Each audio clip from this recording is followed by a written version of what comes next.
Alright, first up, it's Valkyrie's Sword. No text. Okay, 1 and a white. When Valkyrie's Sword enters the battlefield, you may pay 5. If you do, create a 4/4 white angel warrior creature token with flying and vigilance, then attach Valkyrie's Sword to it. +2/+1. Equip 3.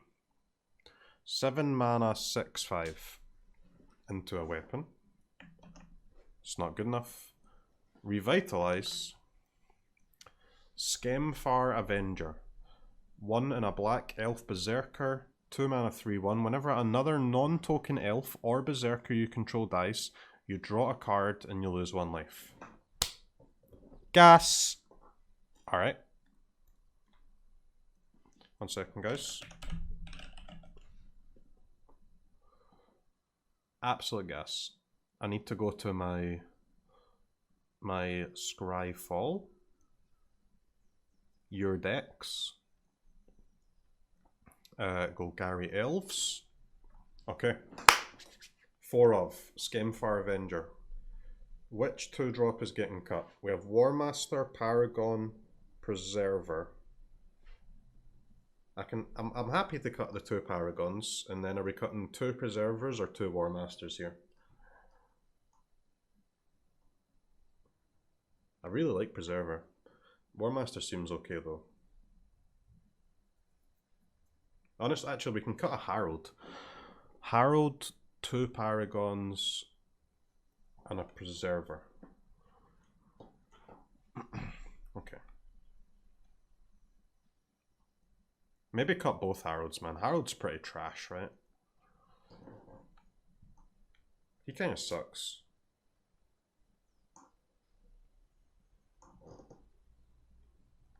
So that is 0 Paragons, 1 or 0 Heralds, and 3 or 4 Preservers, I think. 4 Skemfar Avenger.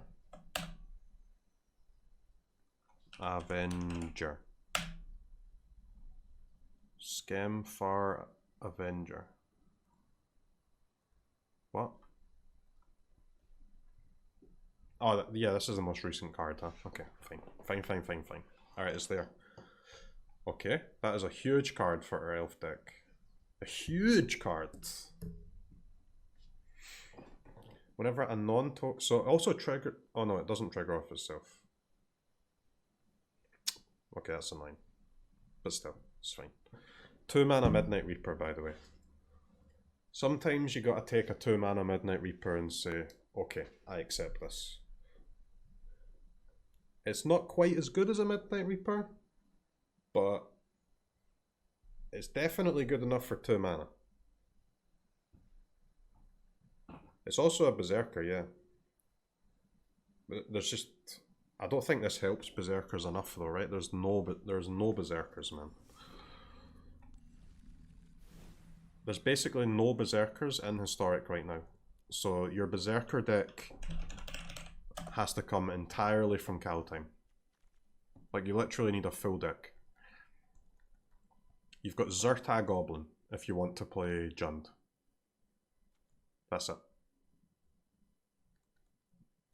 You need Kaldheim to give you literally an entire deck, and it's not going to be able to do that, right? Most of the time.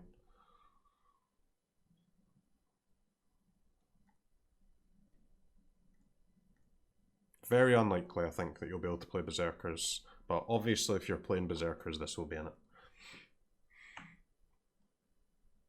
Gas. Love this. Love that. In Search of Greatness. Green enchantment. At the beginning of your upkeep, you may cast a permanent spell from your hand with mana cost equal to 1, plus the highest converted mana cost among other permanents you control, without paying the spell's mana cost. What?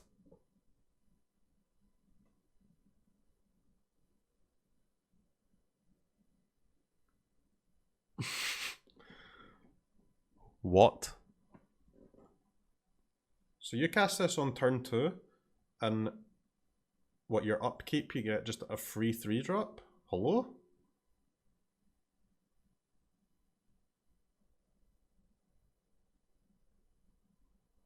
I mean, you're limited to playing permanents in your deck, but come on, that's not that much of a limit.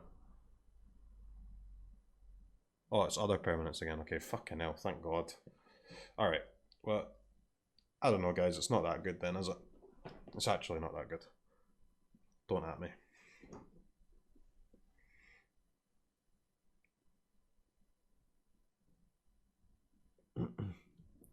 Okay. It's pretty good. It's actually bad. Nah, it's not bad, I don't think. I'm just thinking about playing this in, like, honestly, just play it in Jund Food. Jund Food. Play this boy. Play your Woe Strider or Devil. Pull a 4-drop into your hand. Or into play the turn after. So gas, man. So goddamn gas. It lets you get your Corvold under like Aether Gust and stuff. Sure, they can Aether Gust it when it's in play, but you can respond to that, right, with some draws.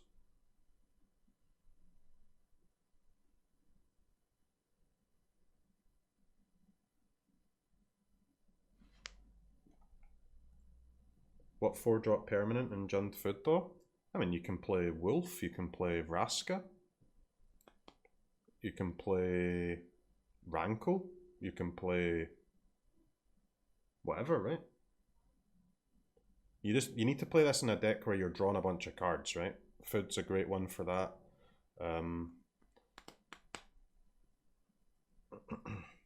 The problem with playing this in something like Sultai or whatever is that you, first of all, you do draw enough cards in that deck probably, but you don't have enough permanents, right? Maybe you can have enough permanents in a deck like Bant.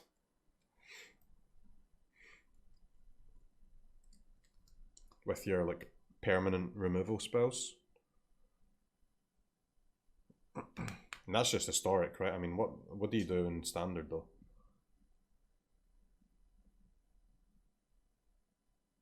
I mean, guys, can you just play us in mono green aggro? I don't see why not. Mono green draws a shitload of cards.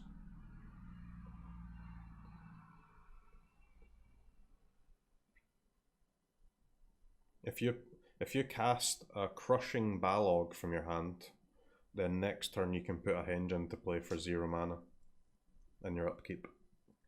Because that's an 8-drop.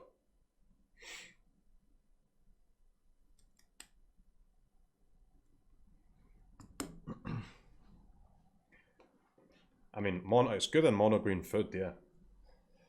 With Trail, Henge. This card is insane in mono green Food.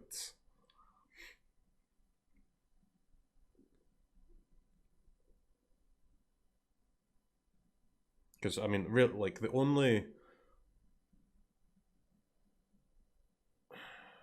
So, what are the limitations of this card? The limitations are you have to play a deck with a lot of green mana, you have to play a deck with a lot of card draw, and a deck with a lot of permanents. Sounds like mono green Food to me. Sounds like mono green Food to me.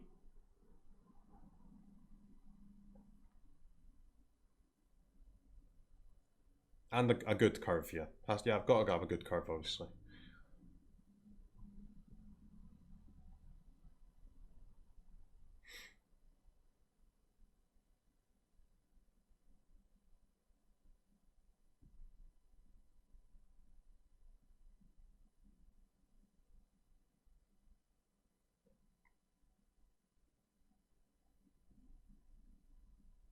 I mean, guys, this thing has to be just insane, right?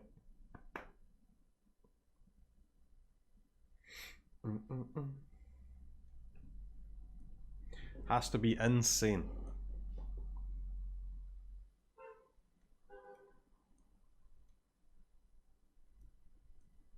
Hell yeah! Going bigger and bigger with my creatures without even needing to ramp. Creatures, imagine. I cast this. GG. Yep. Yep. Totally Disneyland card? Nah, I don't think so, man. I don't think so. It's really not that difficult to put some card draw in your deck, put some permanents in your deck, and build your deck with a reasonable curve. It is not that hard. That is what all decks should be anyway.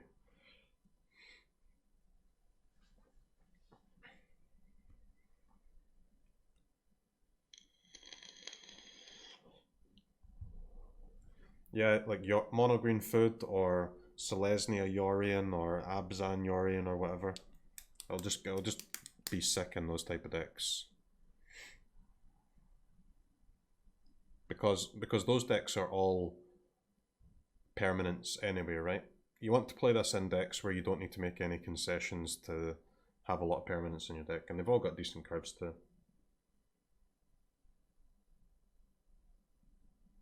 The fact it doesn't say equal to 1 plus the highest CMC or less makes this bad, right? How does it make it bad, man? How does it make it bad?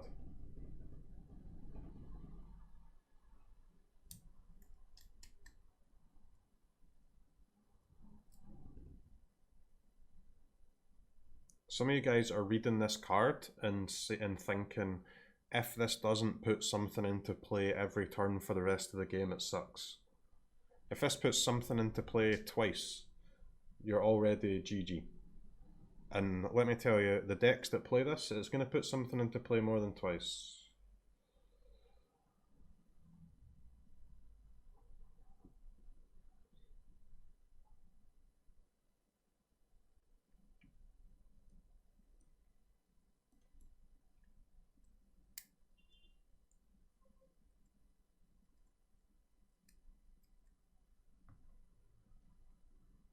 It's worth after one. I mean, it's the problem. It's okay if it puts one thing into play, yeah, but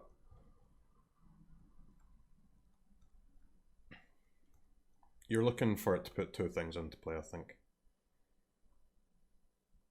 It's like if it puts one thing into play, it's just a normal ramp spell, innit? Once it puts two things into play, that's when it starts becoming really strong. But definitely gas. Turn 2 BTE into this is GG. Like, you can't cast it with BTE mana, right? BTE gives you red and green. It's double green. To Scary Firewalker. 3 mana 3/2 Berserker Human. Boast 1. Exile top card of your library. You may play that card this turn. Wow, man. That's pretty good for a common, is it not? A common creature? Normally common creatures are terrible, but like common spells can be good sometimes, but common creatures are always shit. That seems pretty okay for a common. Not good enough for a constructed though, but that is insane common creature. Besker Shieldmate. When it dies, create a 1/1. Usher of the Fallen. 1 mana 2/1 Spirit Warrior. A 1-drop for warrior deck. That's what that deck needs. Boast, make a 1/1.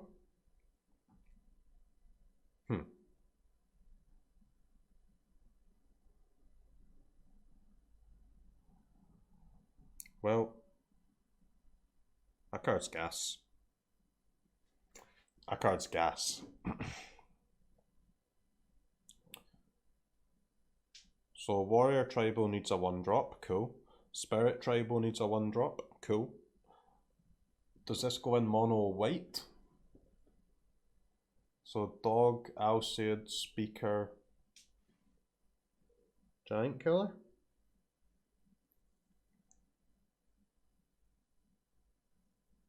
It's good enough to go in mono white, but mono white doesn't actually need any more 1-drops. It's the only deck that doesn't need 1-drops.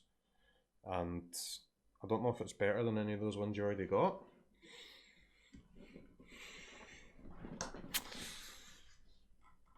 So I don't think you're going to cut any of the 1-drops from mono white to play this. Are you just going to add this to the deck though? And cut a different, like cut a 2 or a 3-drop maybe?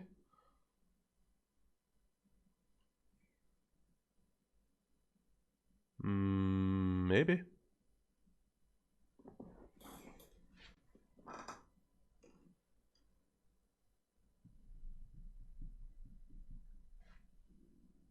It's also it's a Spirit Warrior.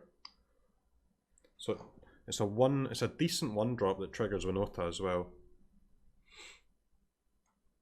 This card's gas. I mean, this card will see a ton of play. I'm just wondering what decks it's going to go in.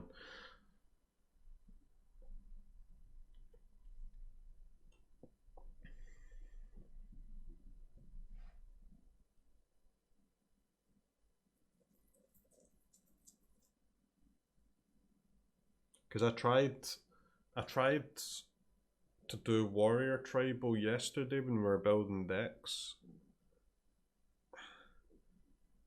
It needs 1-drops and 2-drops, that deck we looked through. So obviously if there is a Warrior Tribal deck, this will be in it. If there is a Spirit Tribal deck, this will be in it, but you're not sure. Those are decks that may or may not exist, right? Mono white is a deck that will exist, regardless of if this card is in the set or not. So mono white will exist. The question is whether or not this gets played in mono white. I mean, it's hard to say no to it, right? But the 1-drop slot is the best slot in mono white already. I think you'll just add this and cut a more expensive card.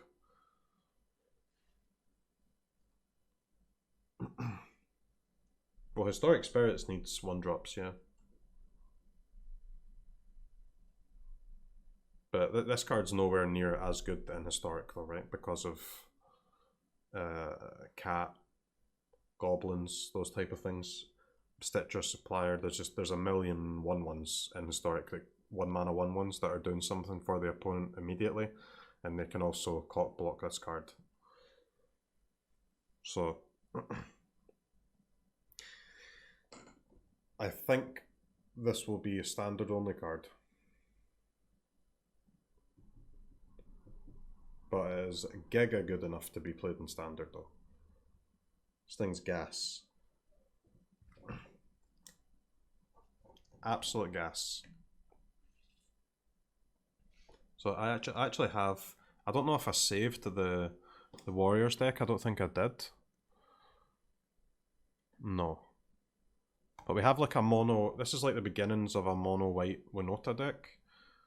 So it's mono white splash for Winota and Showdown of the Scalds. Got one of those Sigrids in it. But you can see like the 1-drops are so strong in mono white already, right? To the point where I've like we're not even playing 4 copies of these really good ones just because there's so many good ones already. So like this card's really good. How do you fit it in though? I mean, you've got to play it. I think you've got to play it. It's a non-human 1-drop. It's like the perfect card for a Winota deck. But these cards are all so gas, man.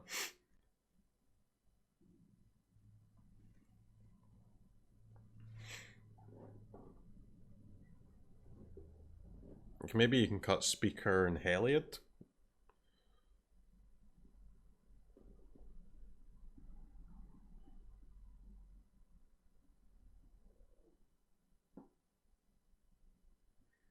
Then you'll have to add other humans though. But you can see, like, I mean, mono white looks so goddamn strong to me. It got another good 1-drop.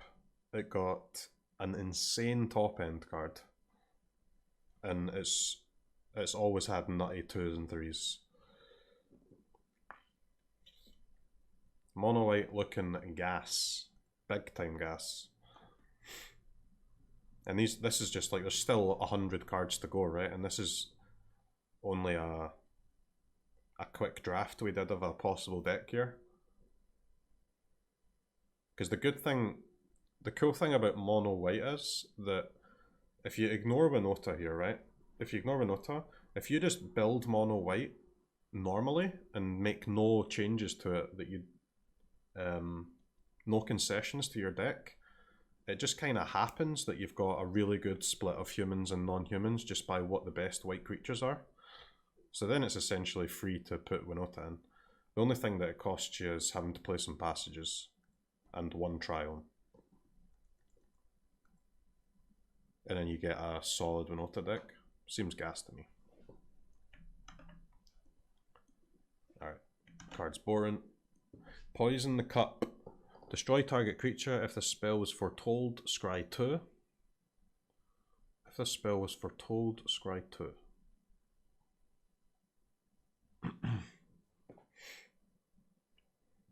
Meh. So, what's that, 4 mana? I don't know, guys.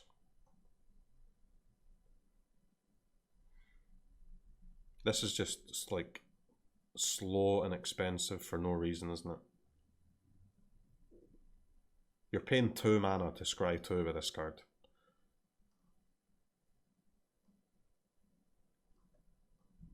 That is not worth it.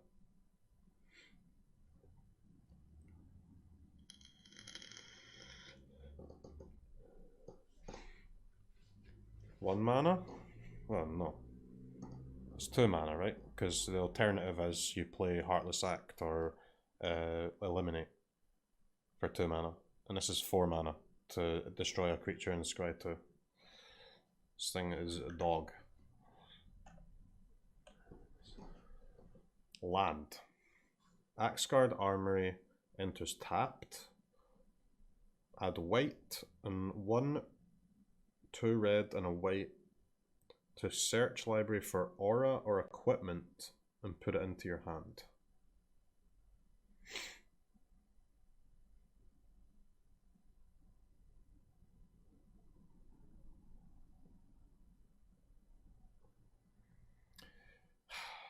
Why is it a tap land, man?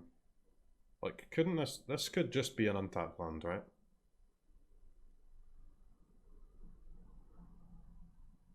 Like, there's no reason for this to be tapped.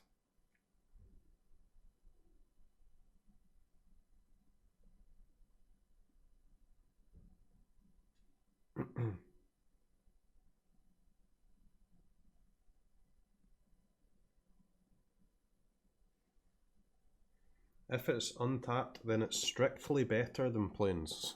Well, it's not, because it doesn't make your castles be untapped, for example. It doesn't let you use check lands. I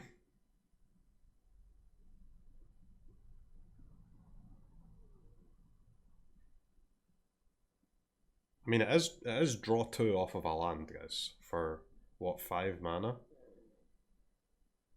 It's not awful.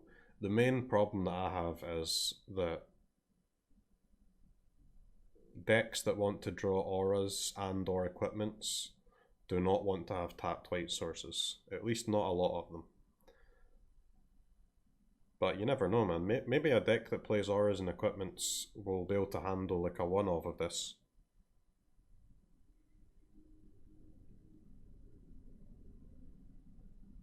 Because, I mean, it is just free justed. Because not only do decks that want auras and equipments quite want a land that lets them draw 2 of those cards, but they also don't normally need more than 5 lands, right? So when you've got 5 lands in play, I don't think it's going to be a massive cost to sacrifice one of them to do this effect. I think you'd be happy to do that. You'd be happy to trade your 5th land for 2 cards if you're playing a deck that plays auras and equipments.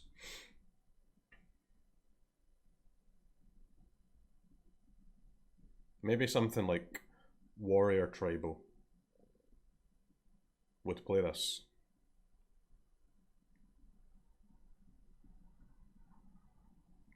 You can get like a cleave and a maul, right? From your deck. That seems gas.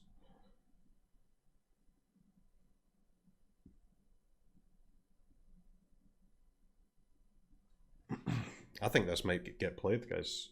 If that, it depends if the, it entirely depends on if the deck is good or not, good enough or not. But Boros Aura's equipment deck, that's either going to be Warriors or the Dwarf deck, maybe, right?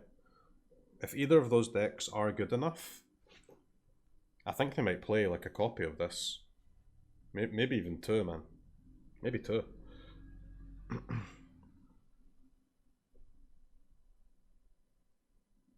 But it's a very narrow card, right? It's only ever going to go in a few different decks, so it's entirely dependent on whether or not those decks are good enough, whether we'll see this card. But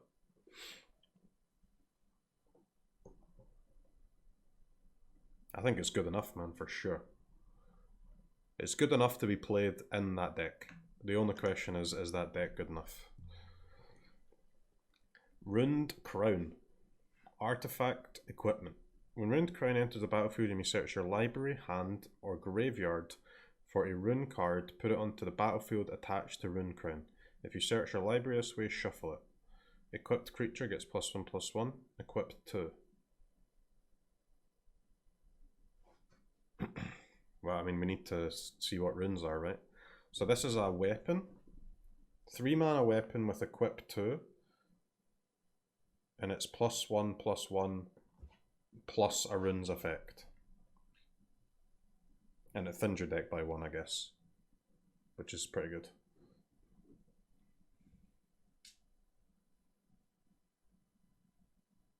Problem here is that's so bad though, innit? Like our rune's gonna have to be really strong to justify doing that. Especially because if you're playing something like this, you have to account for the games where you draw the rune card first, you know?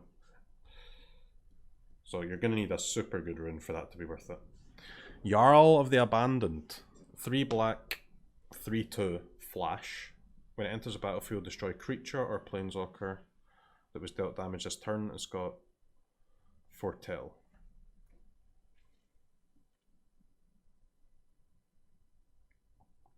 So I mean, we've had this like 4 mana flash 3/2 destroy creature that was dealt damage this turn a million times.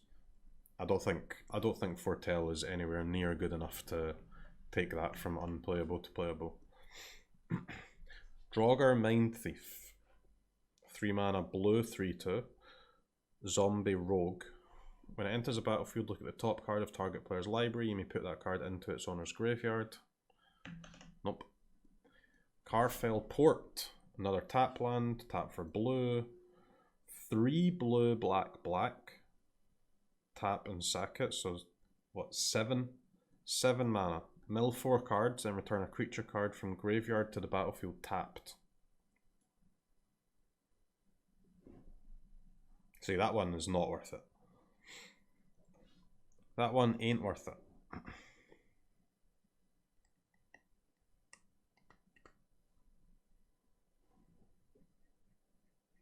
Land for Vintage Reanimator, Mtga Giga.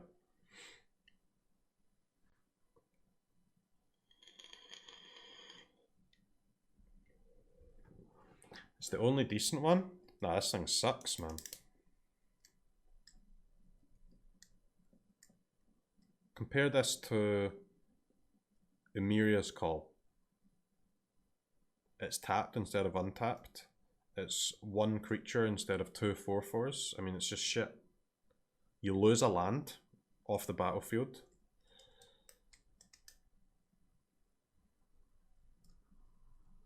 It's the creature is tapped instead of untapped. This thing sucks.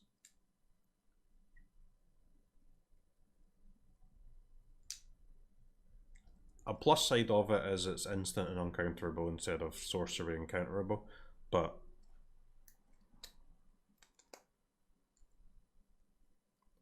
that is actually less relevant when it costs 7 mana than more relevant, I would say.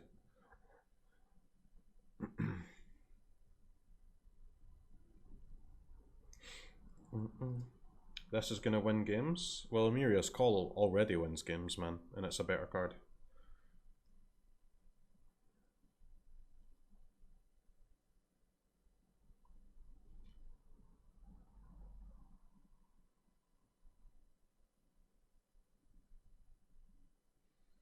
Call is white.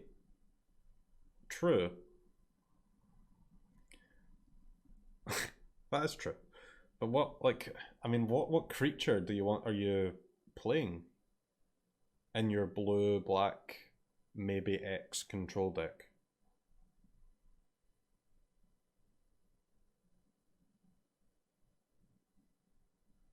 Those decks don't even play any creatures, do they? Yorion.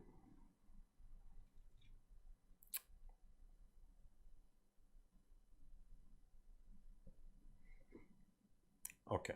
Yorion seems not bad. Yorion seems not bad. I'll take resurrecting a Yorion with this. I accept that as okay.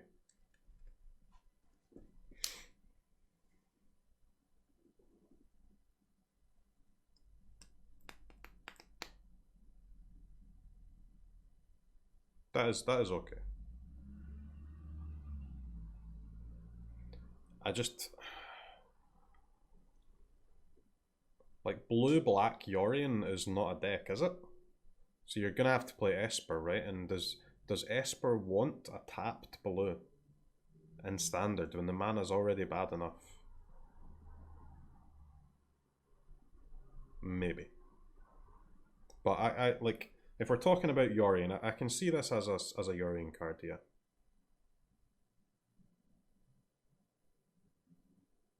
If we can take a tapped blue mana.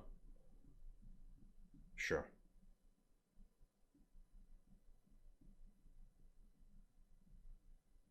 Okay, fine. Fine, I accept it, chat. It's okay in Yorion. We move on. Surtland Frozen Flame. Red one enters the battlefield tapped, yep. 2 blue, red, red. So 6 mana for this one. Scry 2. Then you deal 2 damage to each creature. Activate this ability anytime you can cast a sorcery. What? This one sucks! Taunt the Trolls. 3 in a red. Instant. 3 damage to any target. If a creature is dealt damage this way, it gets +5/+0 until end of turn. Icehide Troll. Snow creature. 3 mana 2/3. Excuse me. God damn. Snow. +2/+0 indestructible and becomes tapped. I mean, guys, this card would actually be gas if it was just a little bit better than a 2/3. Just a tiny little bit better. This card's not far off being nuts.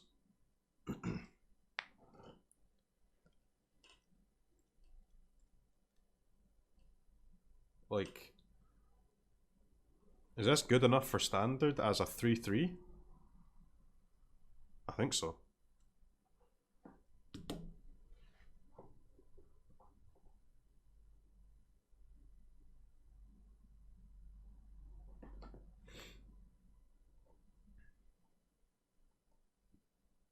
It's really not far off being good enough. It's not good enough, but it's close. Indestructible creature for your green deck. You can... I mean, you can pump it more than once, right? As well.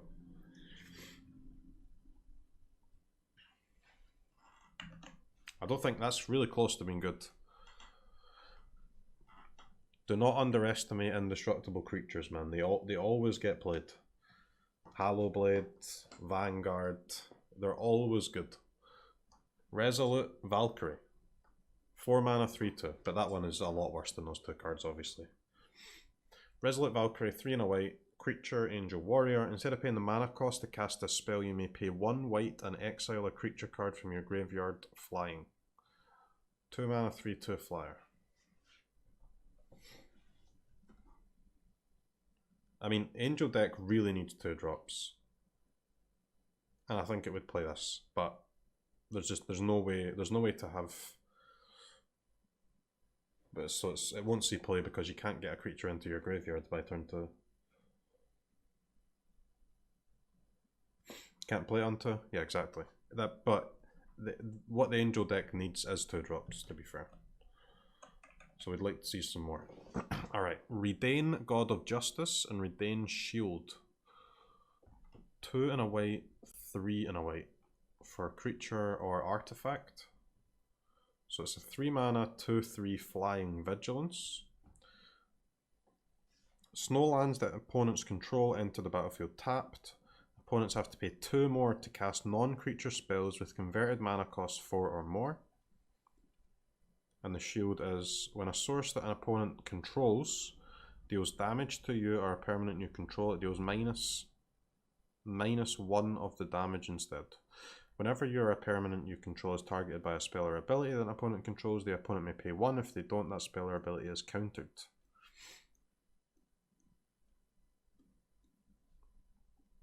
So 3 mana, 2/3 legendary flying vigilance. Snowlands are tapped. 2 mana tax on 4 cost.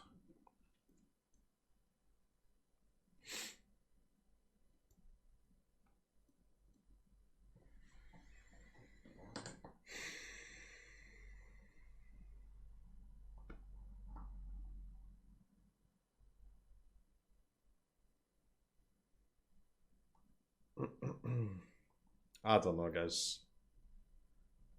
In my vast experience, these kind of cards are never as good as you think they are.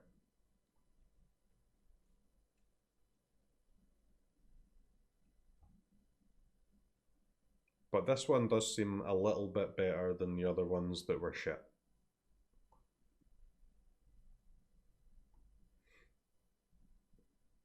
Is it enough better to take them from bad to good? I don't know. Because the thing is, guys, non-creature spells with converted mana cost 4 or more. Let me tell you a little secret, okay? Magic the Gathering players don't actually cast non-creature spells that cost 4 or more very often.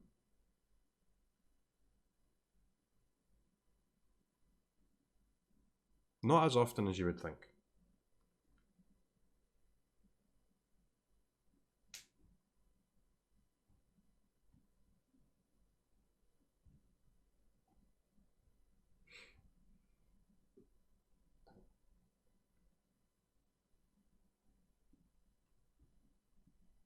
Stops an on-curve Wrath. Wrath is a pretty irrelevant card though, man. Most of the time.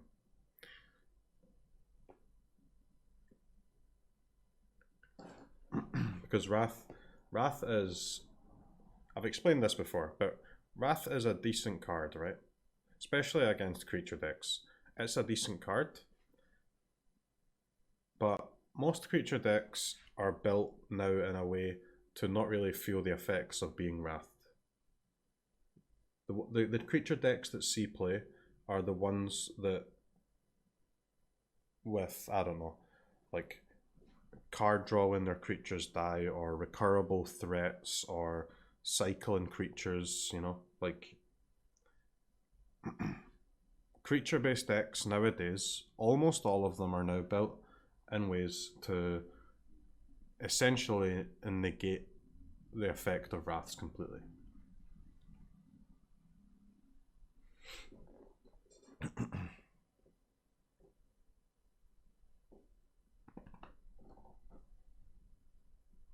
So you can already build your creature deck to not care about Wraths.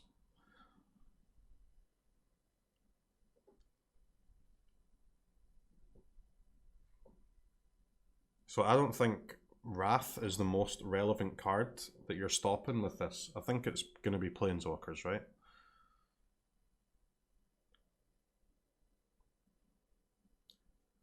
Actually, slowing your opponent down, your Gandalf opponent down from doing their proactive stuff, not from their reactive stuff, because your deck doesn't care about reactive cards. No deck cares about reactive cards anymore.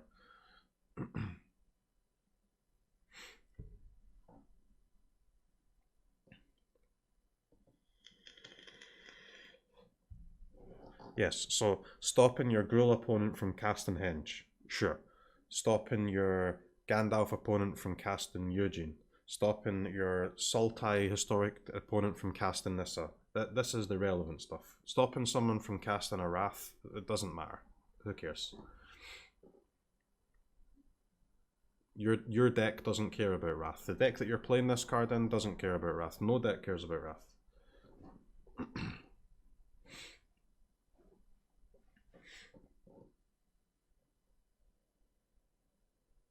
There is tons. I didn't say the card was bad, guys. I don't know why you think I'm saying the card is bad. I'm saying that slowing down Wrath is not a relevant thing in 2021. Slowing down a Nissa, though, is relevant. Slowing down standard Gruul's Henge and Cleave, that is relevant. That is relevant.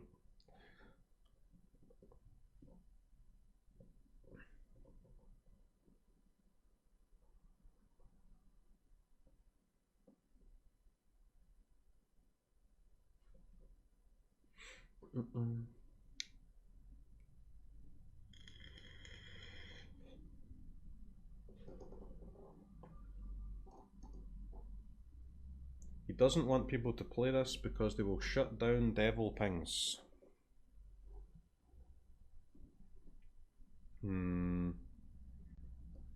But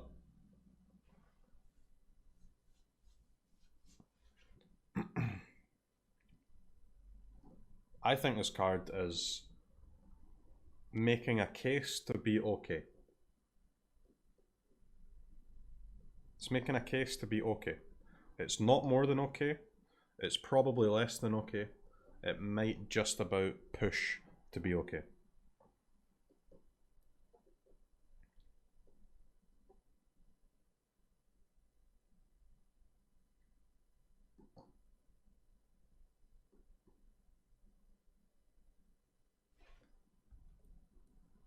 So what does the shield do in standard? The shield is obviously okay against Sack and Historic, but what does it do in standard? It's not even that good against Sack, man. There's the thing. When a source that opponent controls deals damage to you or a permanent you control... Whenever you or a permanent you control is targeted by a spell... I mean... It's not even that good. What does the shield do? The shield doesn't do anything, right?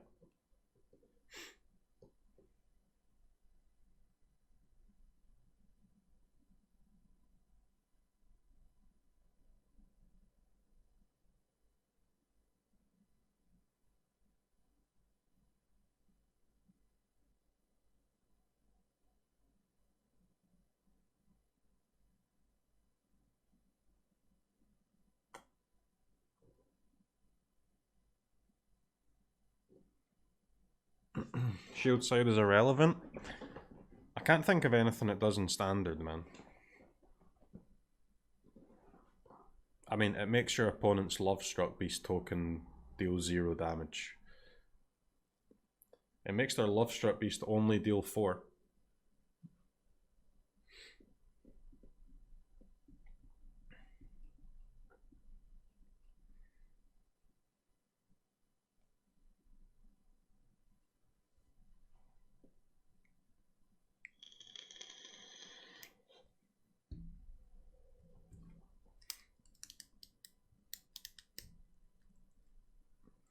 Yep. So...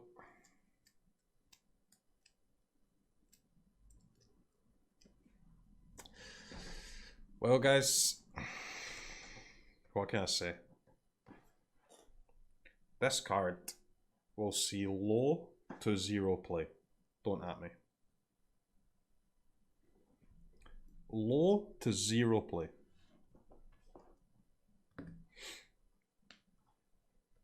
Probably not 0, but low to very low. Let's call it low to very low.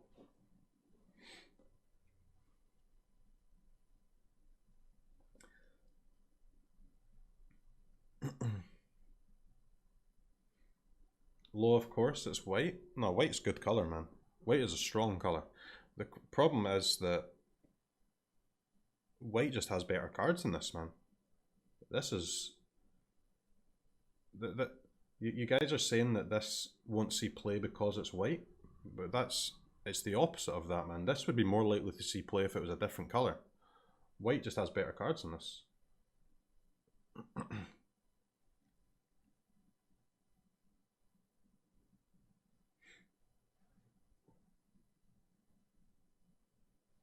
Name one. Apparition. Heliod. And that's 2 3-drops, right?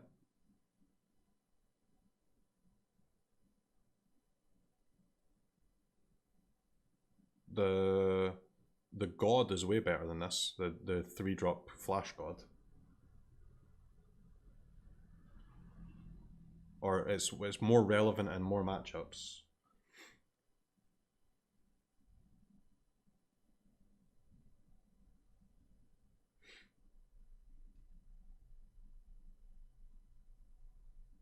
And that's just that's 3 mana cards, right? That's what it's competing with.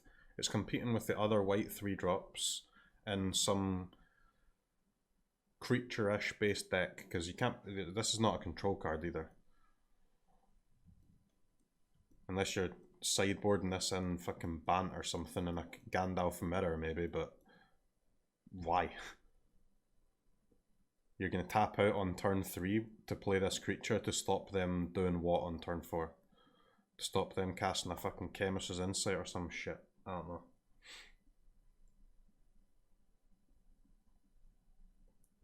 There's just not that many non-creature cards that cost 4 or more, dude. This tax is not doing anything.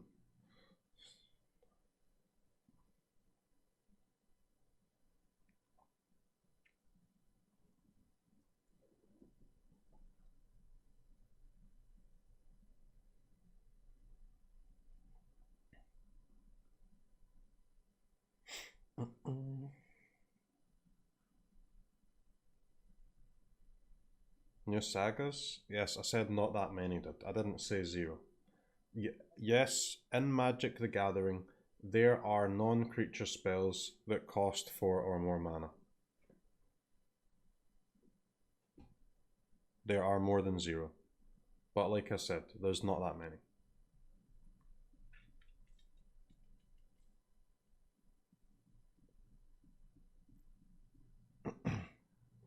There are better 3 mana slots for white than this.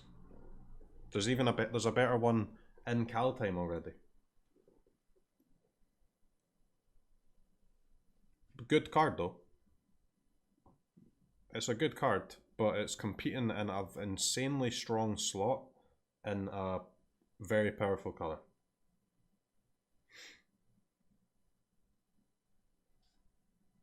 It's no Skyclave Apparition, let me tell you that. And it's no Heliod either.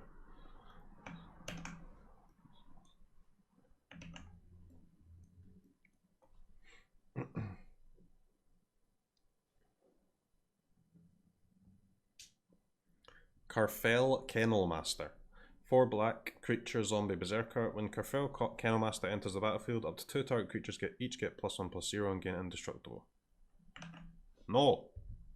Not Vold Recluse. 3 mana 4/2 Reach Spider. Frostspeak Yeti. 4 mana 3/3. Alright. Now this card. This is real gas. 1 white, white, black. Stage 1. Make a 4/4 flyer with Vigilance.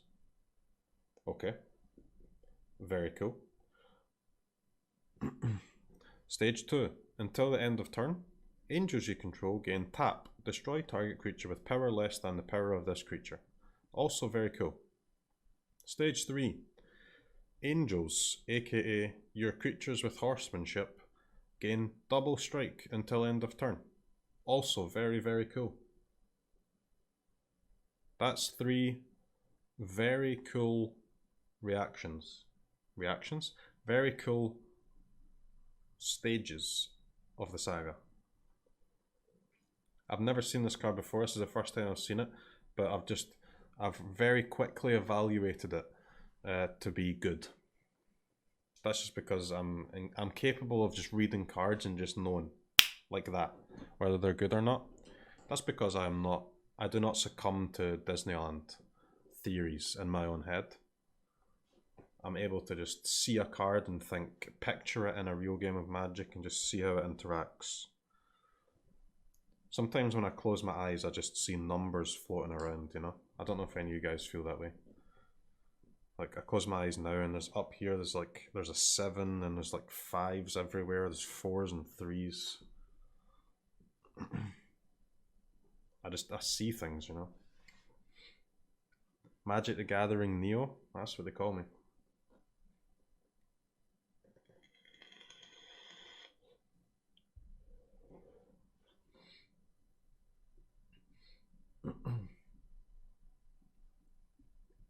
Okay, so like this card is a 4 of in the Angel deck. Is the Angel deck good? I guess we'll wait and see. We wait and see. Probably not, because it's got no 1s and 2s, Pepe Laugh. Imagine starting a Magic game on turn 3. Aegar the Freezing Flame. 1 blue-red. Legendary creature, giant wizard. Whenever a creature or planeswalker an opponent controls is dealt excess damage, if a giant wizard or spell you control dealt damage to it this turn, draw a card. 3 mana 3/3 with no text. Sad.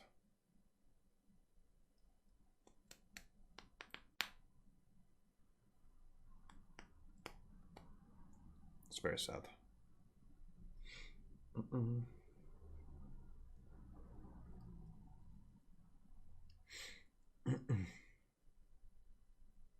No text. It's got no text on the turn it comes into play, man. It sucks.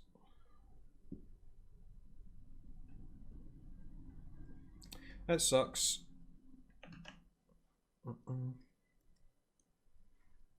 3 mana 3/2 with Priza. 3 blue-black. Other snow and zombie creatures you control get +1/+1. Zombie wizard. 5 mana lord. For 3 snow, return Narfe, Betrayer King from your graveyard to the battlefield tapped. Alright, so you're supposed to mill this thing, huh? Mill this thing, then it's a 3 mana 4/3 lord.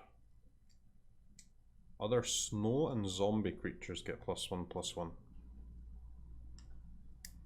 I feel like there's just better things to mill, isn't there?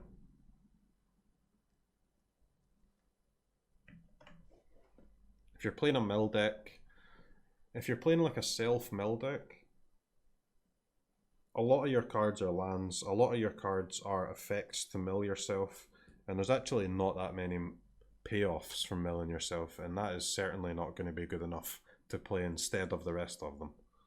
No way. Clarion Spirit, 1 and a white. Whenever you cast your second spell each turn, create a 1/1 white spirit creature token with flying. 2 mana 2/2. Whenever you cast your second spell each turn, make a 1/1. Gosh. Battle for Bretagard. We've seen this one before.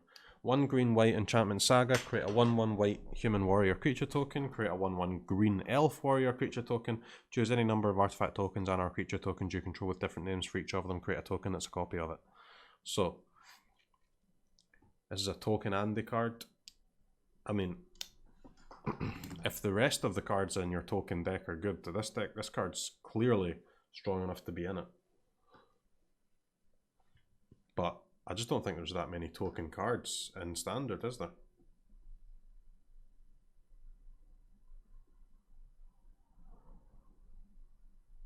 Because you need to copy 4 tokens, 3 tokens maybe? 3 different tokens.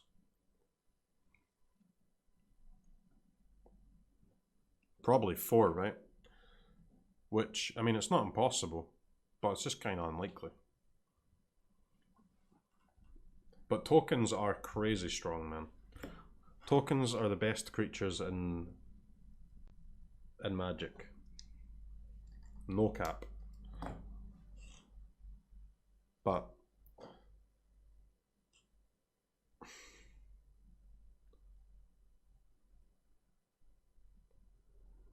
I would be shocked if there are enough good cards to make a token deck. This is a good card for a token deck, but that's only 4 out of 36. Where's your other 32? I don't think there is any. Mystical Reflection.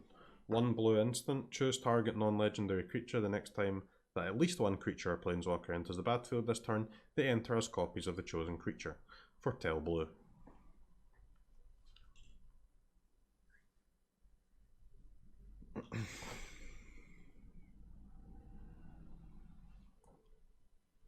This is nuts. Is it?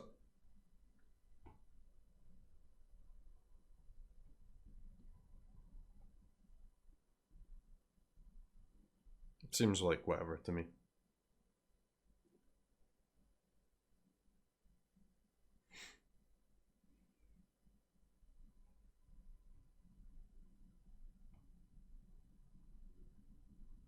This card's bad, right?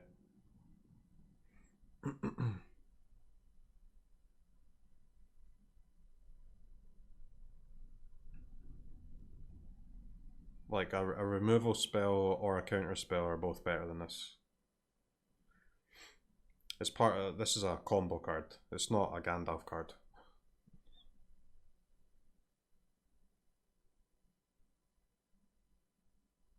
So maybe a cog in a combo deck of some kind, but I don't know.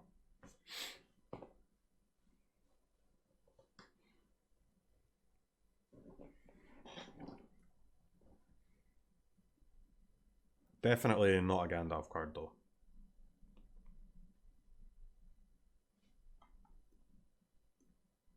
Gotta love blue. ... Oh, heck yeah! Seems good as a gap backup plan in Neoform decks to generate extra value from Seagate Stormcallers. Lots of fun shenanigans with dual caster mages already in play in an Izzet Flash deck. Neoform, huh? Just target non-legendary creature. It doesn't, it's shit in Neoform too, what? Damn Esper Zombies loves this. Every zombie token I generate this turn instead gets to enter the battlefield as a copy of the best zombie lord already in play. True.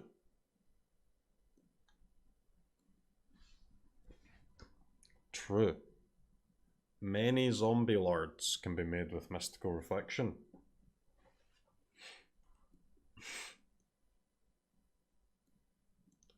Now that is a trap card.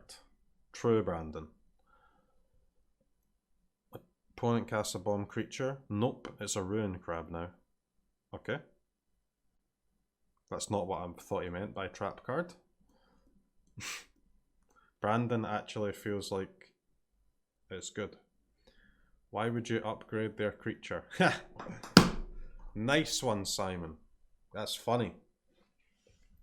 That is funny. We're saying that unironically the opponent's creature is worse than a ruin crab because a ruin crab is broken. Because a ruin crab mills 3 cards from your deck. That's funny. It's good banter.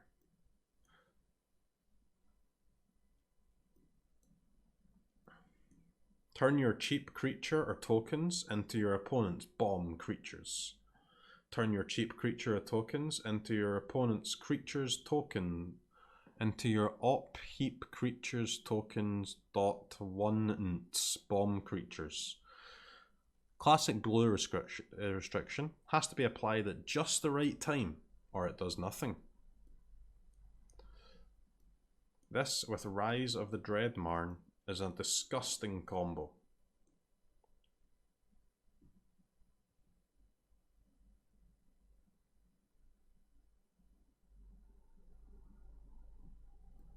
What?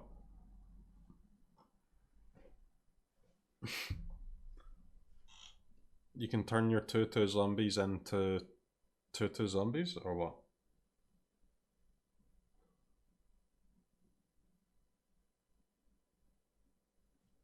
Oh, I see what he's doing. I see the disgusting combo. So he's going to have Rise of the Dreadmarn and Mystical Reflection in his deck. His opponent is going to Wrath the board to remove all of his creatures. So, and now Reinhardt can activate his Rise of the Deadmarn. But, wait a second, you might say, but Wrath would kill his own Gargaroth. No, not at all. Because his opponent also has Heroic Intervention, and he's going to, at instant speed, cast that. And now, the Gargaroth will not die. But then, Reinhardt is ready with the counterplay. He's going to Rise of the Dreadmarn, make a bunch of tokens in response to this Wrath effect, but no. He's got the double counterplay. Now he's just going to make a bunch of Gargaroths. Easy, right?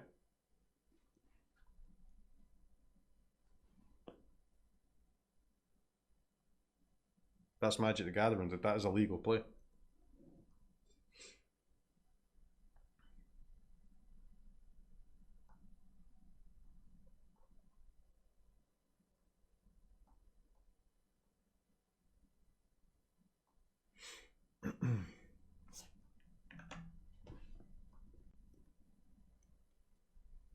Bears of Yara. So this card's really good, but I suspect...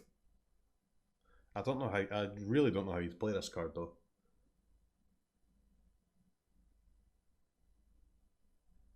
Because believe it or not, Simic is actually trash in Standard. There's no good Simic cards. It's crazy. Simic is trash, Shapeshifters are trash. This card's obviously really good. So stage 1, create a blue 2/2 Shapeshifter creature token with Changeling. Stage 2, any number of target Shapeshifter creatures you control have base power and toughness 4/4. And stage 3, choose a target creature or planeswalker. Each creature with 4 or more power that you control deals damage equal to its power to that permanent. So yeah, I mean, cool, right? Powerful. But Simic sucks.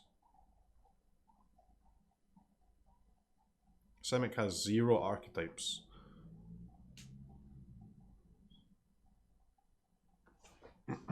There's no ramp, there's no... Like, what, you can play some Simic creature deck? I don't know. The Shapeshifters are all bad. There's the Realm Walker. The Realm Walker is good, but you have to play that in a tribal deck.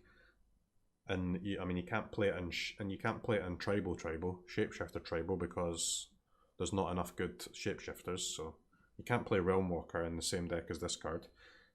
You can't play. There's Masked Vandal.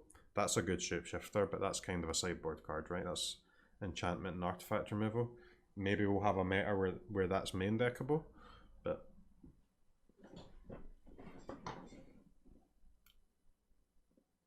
I don't know. This seems like an unplayable strong card to me.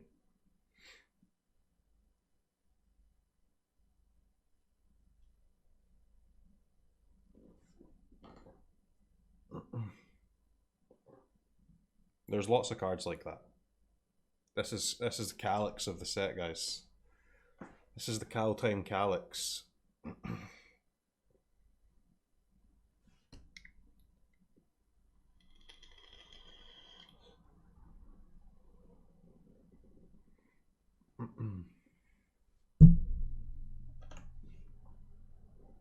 Goldvine Pick. 2 mana equipment. Creature gets +1/+1. Whenever equipped creature deals combat damage to a player, create a treasure token, equip 1. Didn't we have this weapon before where... But it was if it deals combat, you draw a card. It's like Rogue Gloves or something. Funeral Longboat. 2 mana, 3/3, crew 1, Vigilance. Okay. I mean, it's no Smuggler's Copter, is it? It's better than Smuggler's Copter, actually, because it's got Vigilance.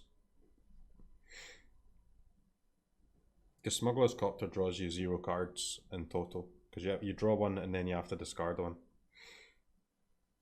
So, I mean, Smuggler's Copter actually does nothing. This at least has Vigilance.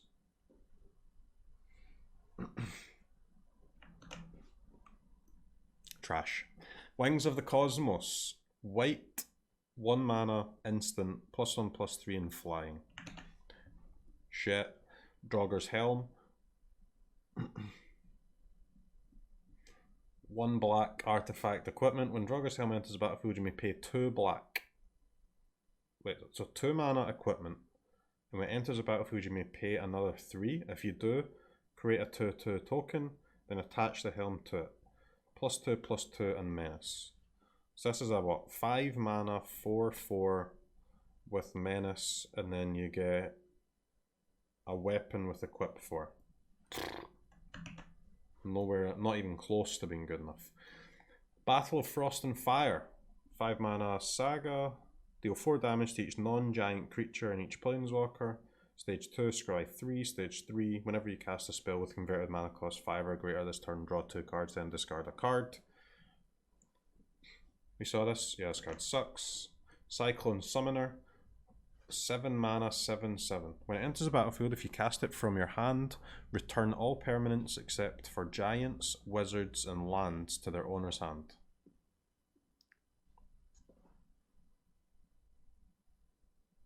If you cast it from your hand, return all permanents except for giants, wizards, and lands to their owner's hands. 7 mana card that does not win the game, such. Alright, this thing, man. This thing is absolute gas. Avalanche Caller. 2 mana creature. 1/3. And for 2 mana, and not a tap, just for 2 mana, target snow land you control becomes a 4/4 elemental creature with haste and hexproof until end of turn. It's still a land.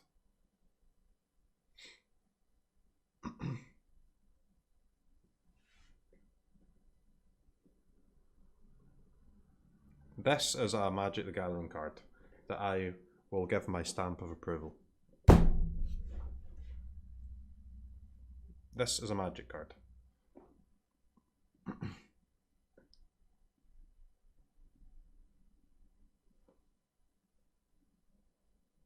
It's just like it's 2 mana to use the effect. 2 of any mana. So you can use it multiple times a turn. You can use it at instant speed. You can use it on the turn that the creature comes into play. Absolute gas.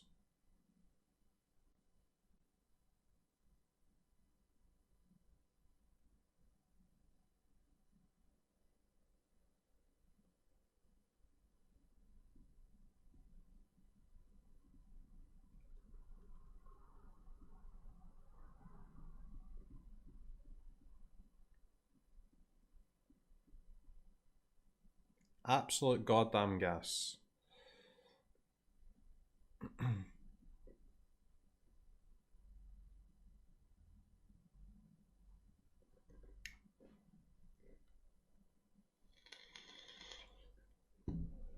What constitutes a snowland? It says snow on it. I think that's literally it. That's it, I think.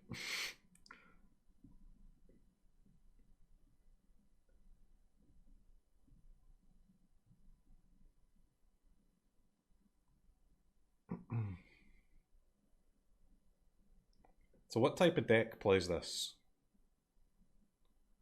Avoiding the answer of any deck with blue mana. What type of deck plays this?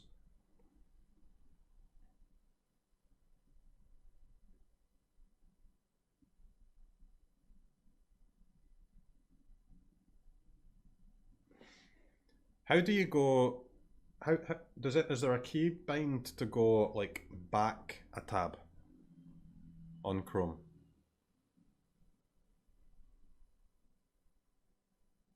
I know like Control Tab goes forward a tab, right? Control Shift T. GG guys, you lied. That's a lie. That could have been very bad for me if I had some personal details there, so fuck you goddamn idiots.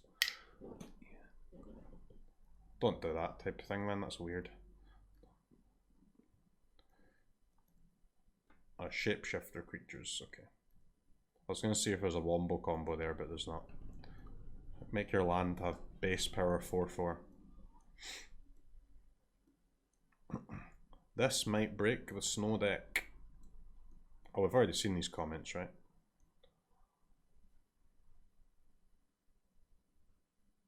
That does work though? Well, no, because the saga makes your shapeshifter creatures base power 4. Any number of target shapeshifter creatures you control.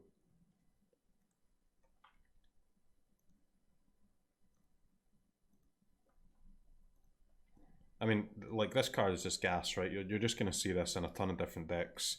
This is an actual standalone powerful card that doesn't have any, like, weird tribal deck restrictions, or it's not limited to only Gandalf decks, you know, it's not limited to only aggro decks.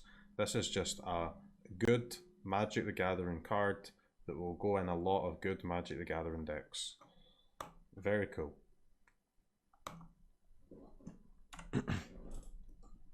Carfell Forerunner.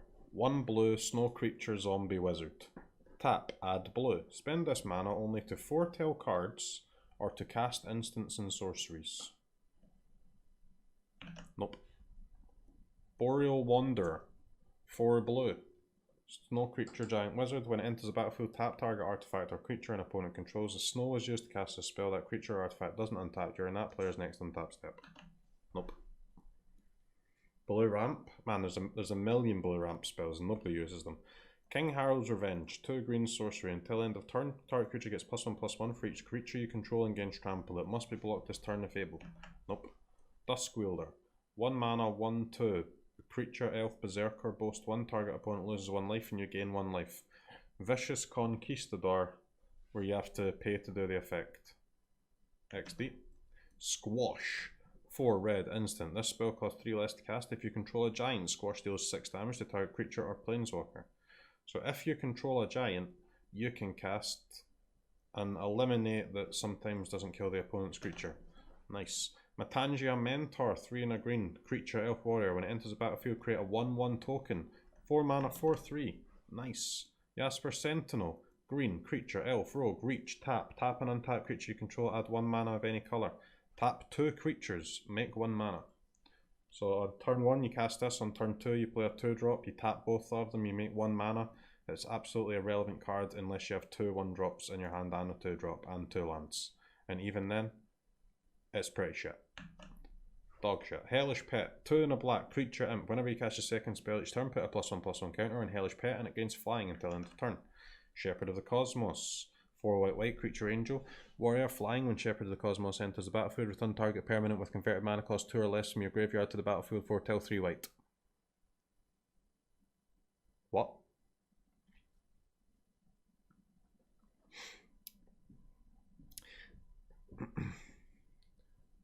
Is this thing cheekily good? Oh wait, you also have to pay 2 mana, huh? Okay, no, it's not good. No, it's dog shit. Well, I forgot you have to pay 2 mana to actually foretell it as well. XD. Alright.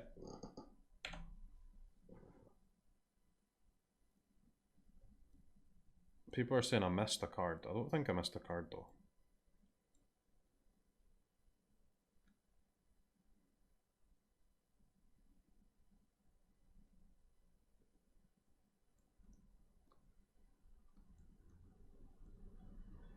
Oh, it did.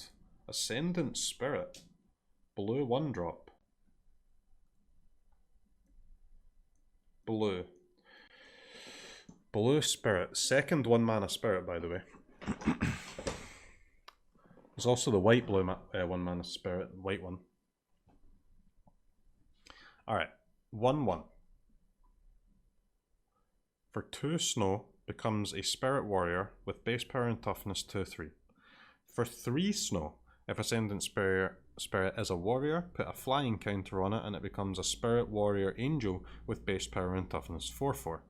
4 snow. If Ascendant Spirit is an angel, put 2 +1/+1 counters on it, and it gains whenever this creature deals combat damage to a player, draw a card.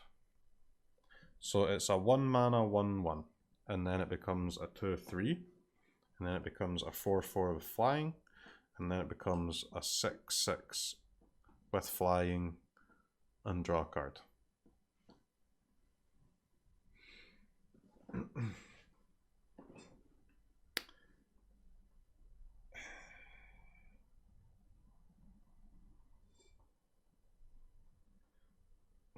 There was a card in Vintage Cube that was really similar to this. A red white guy. He was pretty good. Figure of Destiny. He was okay, man.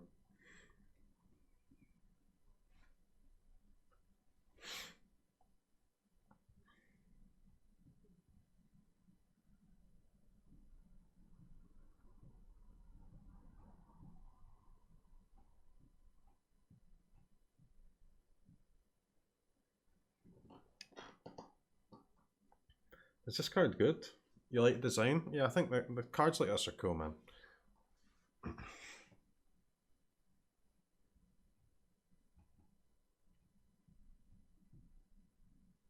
I can't really tell if it's good though.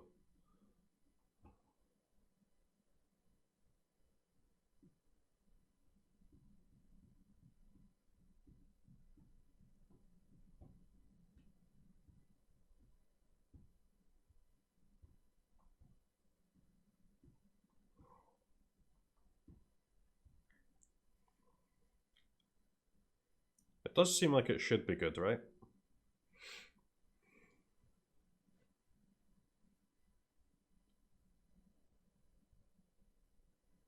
It's a mana sink? Yeah, mana sinks are good.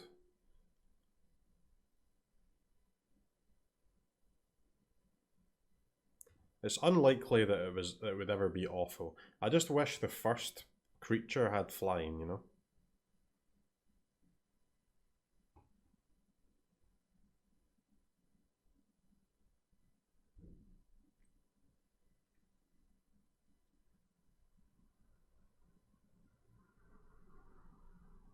It's an interesting one. I think it's bad. Yeah, I'm leaning towards not great, honestly, but it is a 1-drop spirit though, of which there were none. There's now 2. So, and I honestly think Historic Spirits was not far off being really good. So these 2 1-drop spirits might turn Historic Spirits into a good deck. Like Bant, Coco Spirits.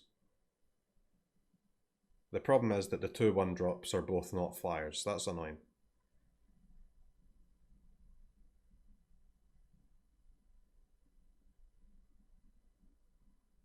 I guess you wouldn't be able to play Bant, right? It would have to be Azorius because you need snow mana here. So you wouldn't be able to play Coco in that deck if you want to play this 1-drop. Honestly, a 1-drop's better than Coco in it. I guess the issue with this in Historic is even once you've pumped it all the way up to an Angel, it still dies to Fatal Push, doesn't it? That's a bit yikes. That's a big mana investment just to get farmed. But it would be gas in that type of deck though. Like just Spirits Tribal with flash creatures, counter spells. And I really think Spirits is like super close to being a good deck already.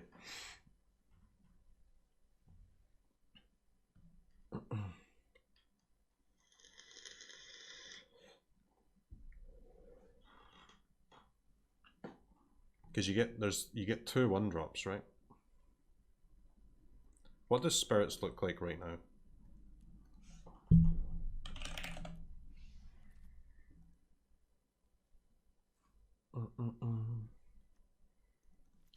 So like now you've got 3 1-drops, right? With Spectral Sailor, Spectral Sailor, Ascendant Spirit, and then there's also the white one.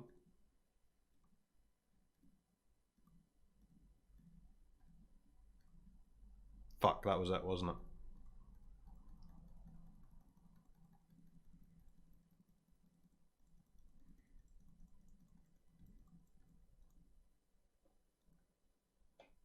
That was it. Usher of the Fallen. So you've got Usher of the Fallen, Ascendant Spirit, and Spectral Sailor now for spirits, because that was the deck's problem, right? I mean, the 2-drops and the 3-drops are all already like pretty goddamn decent.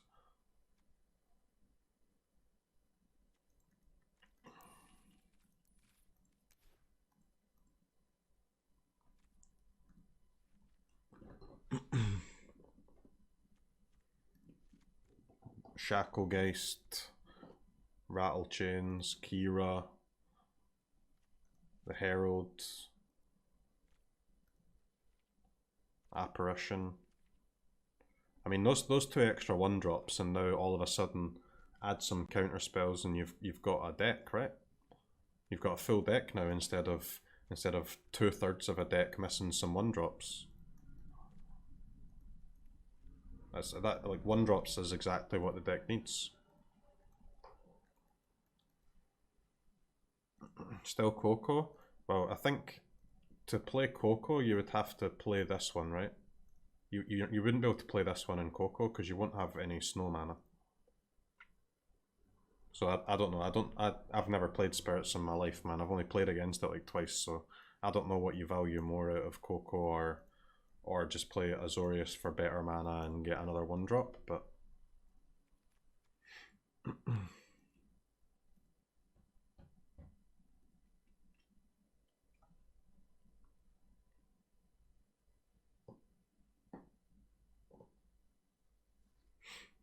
I mean, they would definitely play the white one, yeah. You can also even play the new. You could also play the new enchantment that buffs by +1/+1, right? The white one, because you're playing full spirits. You're playing full tribal. Looks good to me, man. I mean, again, I think spirits was already a decent deck, and that was while they were skipping the most important turn in the game for their deck. So now that they don't need to do that, it's obviously a lot better.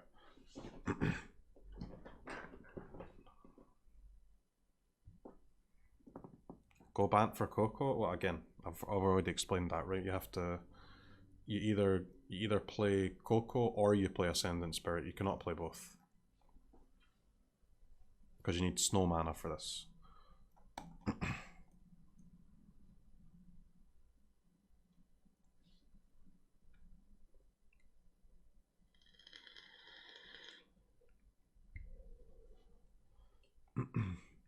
But don't you want a 1-drop to actually do something useful?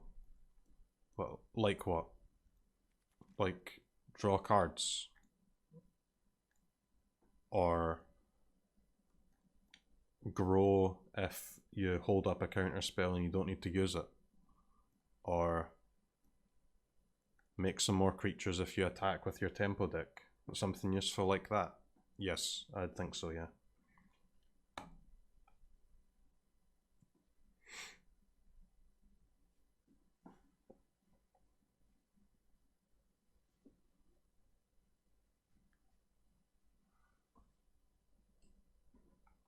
Kill opponent? I mean, I think Spirits kills opponents, man. I think that is exactly what they do. Honestly, this card looks like the worst card in the deck. You probably don't need to play this. This thing's trash, right?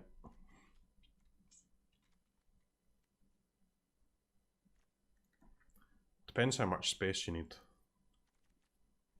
I don't know how many copies of each card you play, but...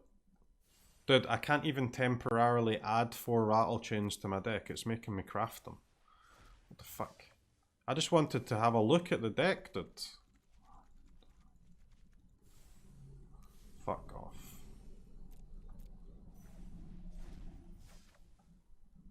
Alright, you're definitely not playing 4 of those Kiras, are you?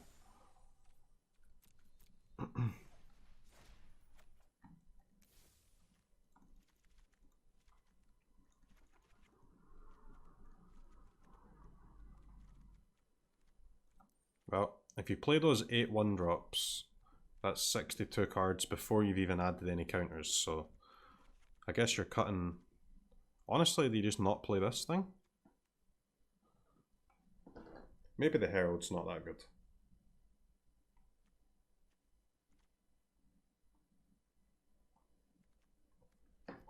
But, I mean, whatever, Spirits looks gas, huh?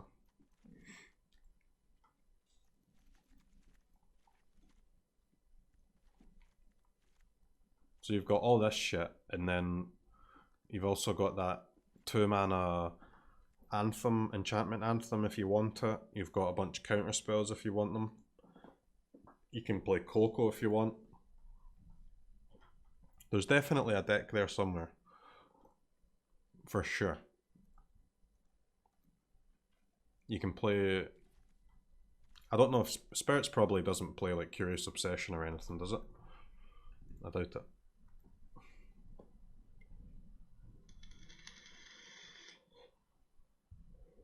I honestly think you wouldn't play Coco though. Coco seems like a scam. Because not like if you don't play Coco, you can not only do you get to play the Snowlands, but you can also start considering like castles and stuff as well, right? White castles.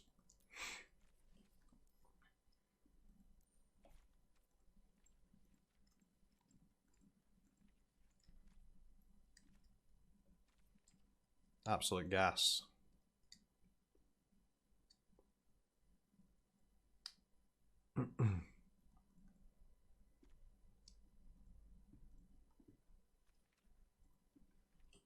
Faceless Haven, yeah, if you want.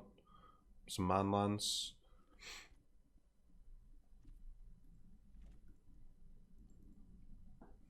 There's even stuff like Kabira Takedown, which is really good.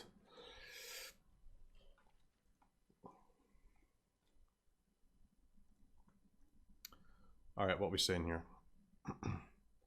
So, from what we looked at today, this thing, Avenger, gas. Enchantment, gas. 1-drop, gas. 1-drop, maybe. I think this aura and equipment land will get used if there's a good aura or equipment deck, which is most likely to be the dwarf one, right? If that gets pushed enough. This blue land seems okay, maybe in like a Yorion deck. This green indestructible creature, troll, close, but I don't think good enough. This card's pretty good, but will probably not outmuscle the other white 3-drops. This thing's absolute gas, but again depends on exactly one deck. Just like a lot of the other cards in this set, to be honest. This thing also gas, but depends on what looks like one deck. This thing seems like a scam to me. Giants. We've seen a lot of giant cards now and the deck looks terrible, I think. So I mean, what's your best bet for giants? Like going... I mean, you have to play Grixis, right? Grixis is the only option you have. Grixis in Standard, Temur in Historic. It just seems terrible. It's utterly terrible. No good early game plays. Even the mid game plays are not pushed enough to overcome that problem. Shit. No gas, no nothing. Doesn't have anything.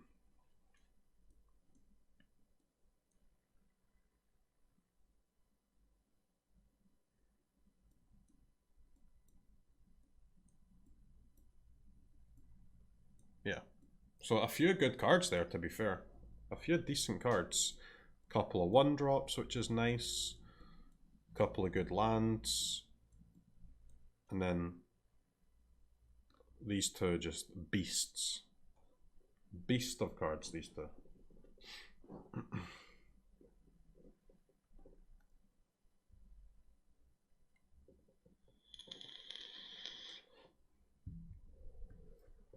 I think you're underestimating the new rare Is It Giant. Did 3 mana 3/3s with no text do not get played. This thing, you mean? This guy is dog shit, man.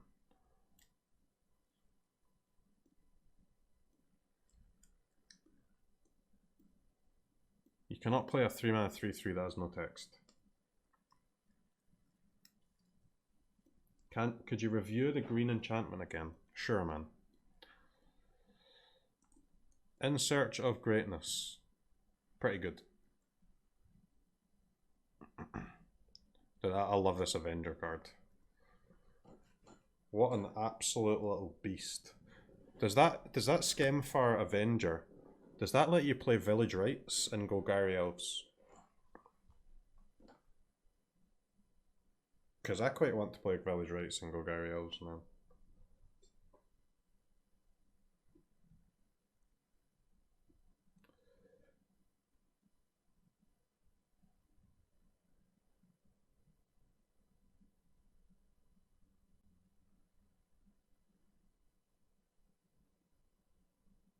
Golgari Elves are going to be good.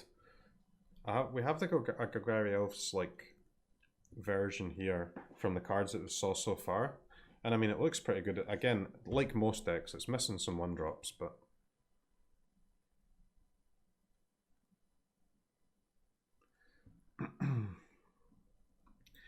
so you have like access to good removal spells, got decent lands.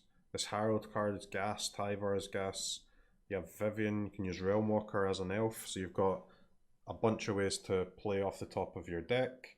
Your 2s and 3s are okay, but it's just got no 1s, man, that's the main problem. It's got no 1s. It's also got, there's another creature in this deck, but it's not on Scryfall yet, I forget what it is. Oh yeah, oh wait, it's the Avenger, yeah. For the 4 Skemfar Avenger there.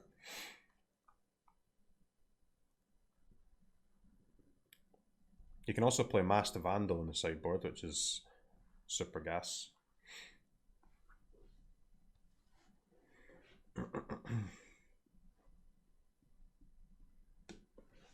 I think you can maybe get away with sneaking a castle in there. It's Herald that I think is not... Herald's the worst card in this deck by far, man. It's probably 0 Heralds. This Aegon's pretty cool because you would use just as a one-off.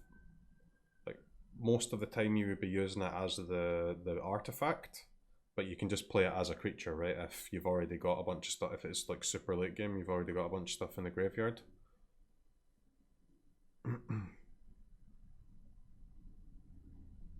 And I think it's kind of good, like with all these Vivians and Realm Walkers as well, like there's a bunch of reasons why Aegon's good in this deck.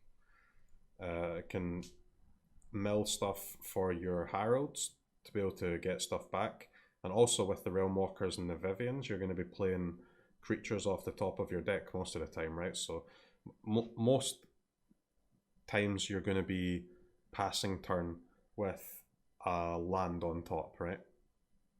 And then that artifact will just mill that land away. Because if there's any creatures on top, you're just going to play them with your Vivians or Realm Walkers or whatever. And then that upkeep mills 1 card. You can use it to draw. I think like a 1 of Aegon to primarily use the artifact is going to be these. Obviously you've got a ton of creatures in your deck as well, so you can just draw if you need to.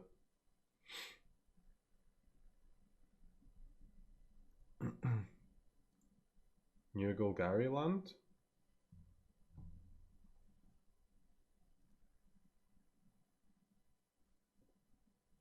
Okay, we've got 2 cards here.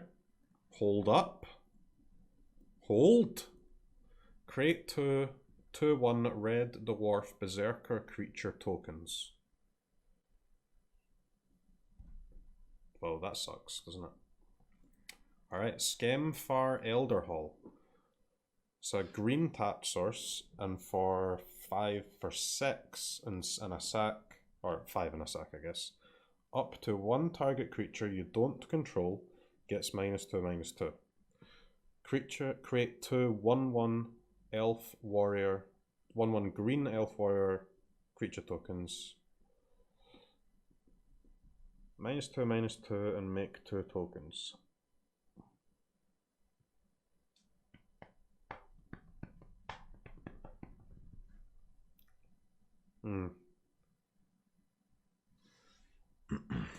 That one's kind of weak, right? Oh, it's sorcery speed, huh? Oofed.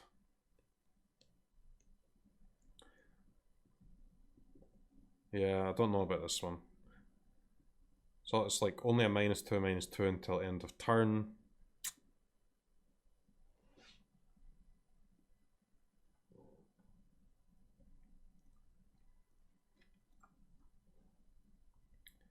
Which doesn't seem worth it to me, man. I mean, 2 tokens is nice, like with Tyver, you can use it for mana or whatever, but I do not want to play any of these in this version.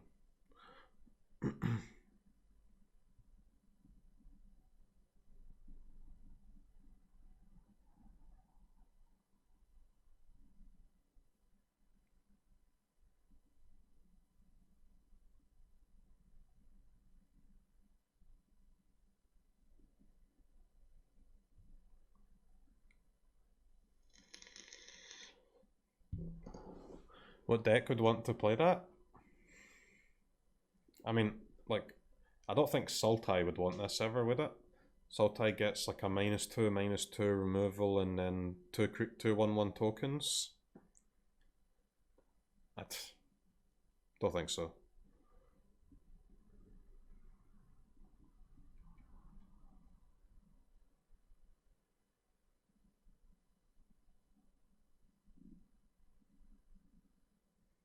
Like a Jund deck.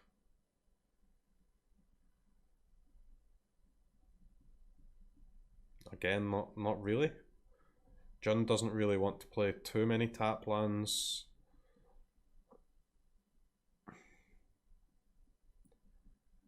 There's not too many creatures that a -2/-2 will be killing that your Jund deck's not already insane at killing.